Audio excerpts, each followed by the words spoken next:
कहते हैं ना कि जीवन में कुछ जवाब भगवान को भी देने दीजिए।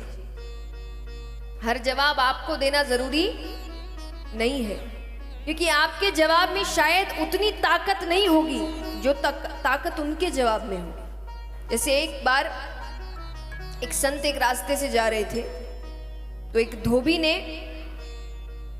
बीच रास्ते में ही, उस रास्ते से शायद ज्यादा आना जाना नहीं होता होगा, उसी रास्ते में जमीन पर ही अपने कपड़े सुखाने के लिए रखे थे बिछाकर। अब संत भगवान का नाम जप करते हुए जा रहे थे, उन्होंने ध्यान नहीं दिया, वो कपड़ों पर पैर रखकर आगे बढ़ गए। और उनका जब ध्यान पड़ता है तो वापस घूम कर आते हैं और माफी मांगते हैं। अब वो धोबी चिल्ला रहा है, जोर से खूब डांट रहा है, उन्हें भला बुरा कह रहा है। संत ने कहा, अरे मुझसे गलती हो गई, सच्ची वो माफी मांग रहे हैं। अब वो गालियां देने लगा, अभी भी संत कुछ नहीं कह रहे हैं। ऊपर भगवान बैठे, भगवान कह रहे कि मेरा भक्त कुछ जवाब नहीं दे रहा, तो ये तो सर पे ही चढ़ता जा रहा है। उतने में धोबी ने एक लाठी उठाई और लगा मारने। भगवान कहते ये ज्यादा हो गया। भगवान तुरंत नीचे उतरते। भगवान नीचे उतरते ही है कि यहां पर संत की सहनशीलता ने जवाब दे दिया। उन्होंने भी उठाई लाठी और लगे मारने। भगवान फिर ऊपर आ गए।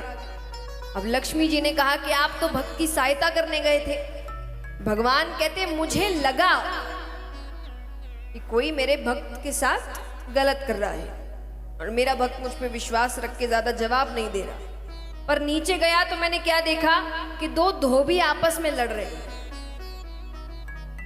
अब वो खुद ही सलट सकते हैं, तो मेरा क्या काम। तो जीवन में कुछ जवाब भगवान को देने दीजिए, क्योंकि उनके जवाब में जो ताकत होती है वो हमारे आपके जवाब में नहीं होती। इसी वंश में गया नामक राजा हुए। ये विष्णु भगवान के बहुत बड़े भक्त हुए। एक बार गलती से जब शिकार खेलने जाते हैं तो हिरण के धोखे में मारा हुआ तीर एक ब्राह्मण को जाकर लग जाता है। तो ब्राह्मण ने मरते मरते श्राप दिया कि तुम राजा हो पर कार्य तुमने असुरों वाले किए, तो मैं श्राप देता हूं तुम असुर योनि को ही प्राप्त हो जाओ। श्राप मिलते ही गयासुर का शरीर, असुर बनते ही नाम क्या पड़ा, गयासुर। तो श्राप मिलते ही गयासुर का शरीर 5 कोस तक फैल गया।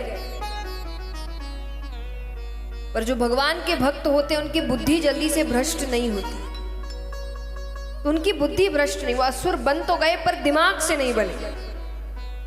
उन्हें लगा ये रूप लेकर अगर वापस प्रजा के पास जाऊंगा तो प्रजा डर जाएगी।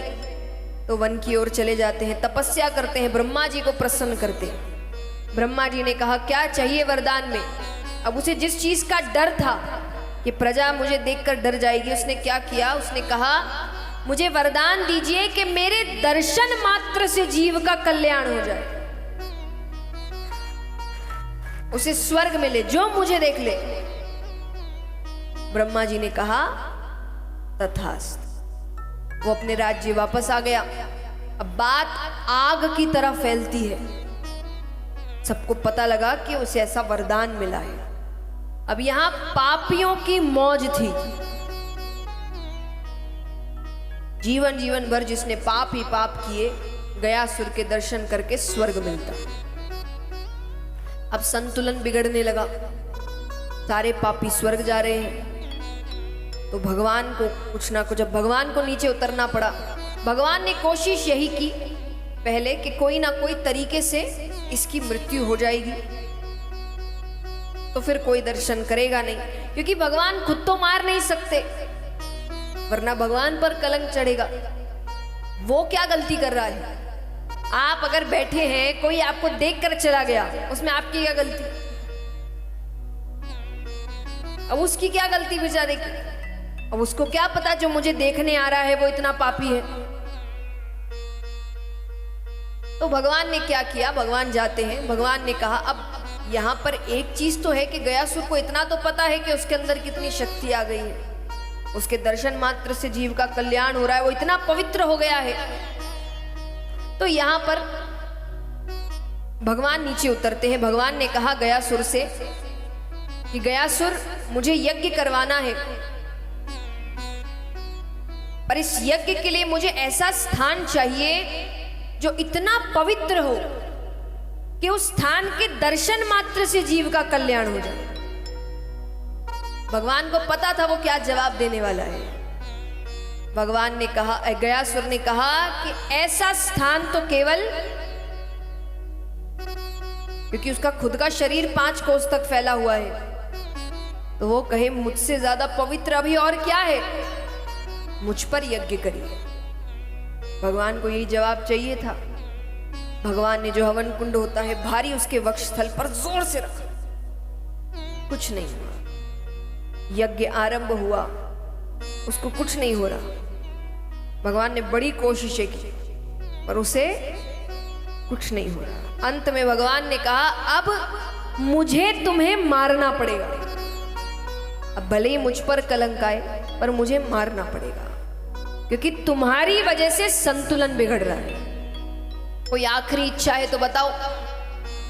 गयासुर कहे, एक नहीं 2 इच्छाएं हैं, और अगर पूरी कर दी आपको मारने की भी जरूरत नहीं, मैं अपने प्राणों का दान दूंगा। भगवान कहते, कौन सी इच्छा? बोले, पहली इच्छा, इस यज्ञ को करते हुए जितने देवी देवता मुझ में निवास कर रहे हैं, जब आप कोई मंगल कार्य करते हैं तो स्थान पर देवी देवता आते हैं, यहां पर भी आए हैं। क्यों? कि कोई भी मंगल कार्य, अगर धर्म का कार्य शुरू हुआ है तो विराम तक जाना चाहिए। तो सभी देवी देवता आते हैं। तो उसने कहा, अब यज्ञ भी एक धर्म का कार्य है, मंगल कार्य है। तो उसने कहा कि जितने भी देवी देवता मुझ में निवास कर रहे हैं, वो जब तक सूरज चांद रहेंगे मुझ में निवास करेंगे। भगवान ने कहा, ठीक है, दूसरी इच्छा? बोले, दूसरी इच्छा, ऐसे तो श्राद्ध इत्यादि कराने से मुक्ति मिल जाती है, पर अगर कोई ना करा पाए, सामर्थ्य ना हो, तो मेरे धाम में आकर कोई इतना भी कह दे कि हे प्रभु, मेरे पितरेश्वरों को मुक्ति प्रदान करिए, तो आप उनके पितरेश्वरों को मुक्ति प्रदान करेंगे। भगवान ने दोनों इच्छाएं पूरी की। इसीलिए गया जी की इतनी महिमा है। उस स्थान को वरदान प्राप्त है कि वहां जीव अगर बस खड़े होकर इतना भी कह दे कि मेरे पितरेश्वरों को मुक्ति दीजिए, तो भगवान देते हैं। तो यहां पर गयासुर ने अपने प्राणों का दान दिया, अपने शरीर का दान दिया।